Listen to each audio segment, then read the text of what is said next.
I want to pull up this Bernie Sanders asking this oh shoot. Here it is. Yes. So Bernie Sanders asks if Trump's lawyers, if they actually believe the election was stolen from him. And we'll get at this a couple times because Bernie is not allowed to butt in, but I want to play the one where Bernie butts in just to, because I think like, I'm glad that he's the one that's asking this question. So here's the first time. House prosecutors have stated over and over again that President Trump was perpetrating a big lie when he repeatedly claimed that the election was stolen from him and that he actually won the election by a landslide. Are the prosecutors right when they claim that Trump was telling a big lie, or in your judgment, did Trump actually win the election? The counsel for the former president have 2.5 minutes. My judgment? Who asked that? I did. My judgment's irrelevant in this proceeding. It absolutely is. What's supposed to happen here is the article of impeachment is supposed to be... The Senate will be in order.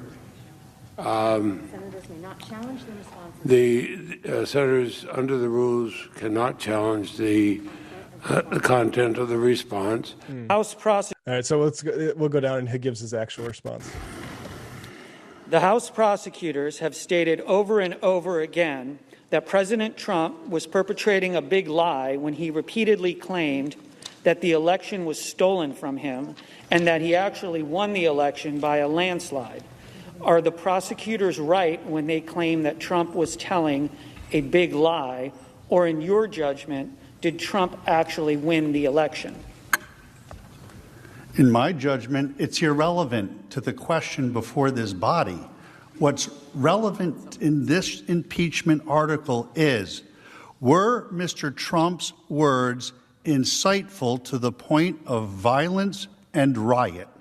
That's the charge. That's the question. Now, I don't know how a legal expert would respond to that. Maybe 10 out of 10 constitutional law experts would say, yeah, that's not relevant, Bernie.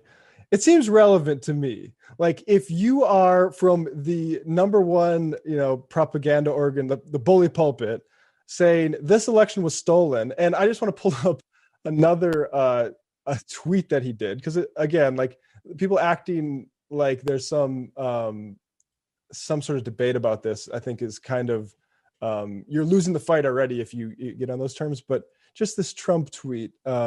It says, if a Democratic presidential candidate had an election rigged and stolen with proof of such acts at a level never seen before, the Democrat senators would consider it an act of war and fight to the death.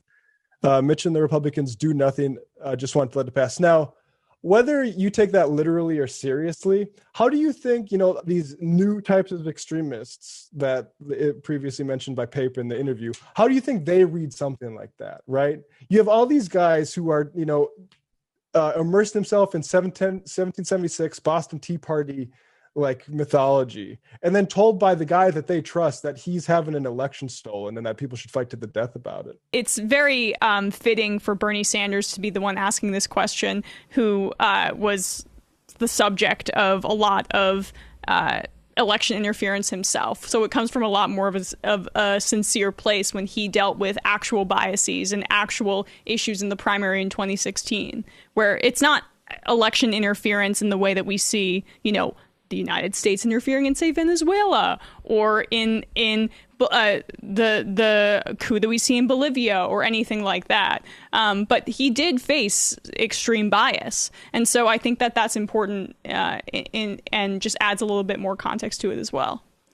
Especially with how many Republicans are, because people talk about the vast majority, 75-80% of Republican voters are still supportive of Trump, but that's actually the amount that's very dissatisfied with him is becoming a problem. And I think if we need to turn this question is, did Trump actually win the election? Was it stolen from him? Into the new birth certificate thing. Cause I think it's frankly more consequential than that was.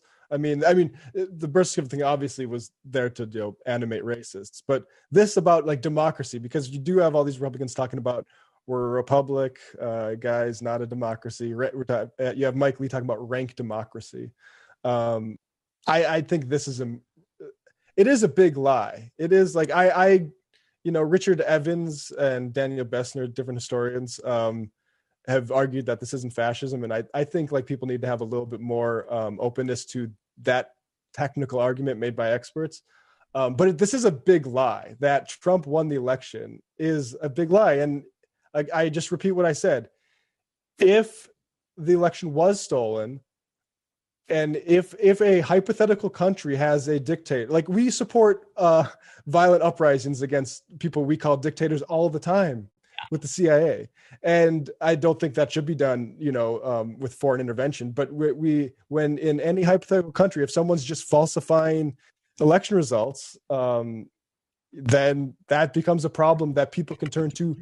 I think this is why Nelson Mandela has a whole section about nonviolent tactics or violent tactics such as sabotage and things like that, because ultimately when things do get that bad, that is the response that you can salute. But when it's lied about to get people to go senators, their attempts to thread the needle, it just became too narrow of a hole to thread that needle through, right? Where they want to use the violent rhetoric to their end to achieve some sort of electoral success without actually dealing with the consequences of that violent rhetoric. That's what I was trying to say earlier. Right. Yeah, exactly.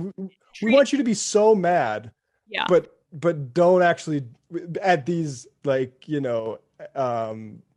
people who want to destroy your entire future and blow the country for your kids. Yeah. Be so mad at them, but of course don't. You have every right to be violent, but don't be violent. Right, exactly.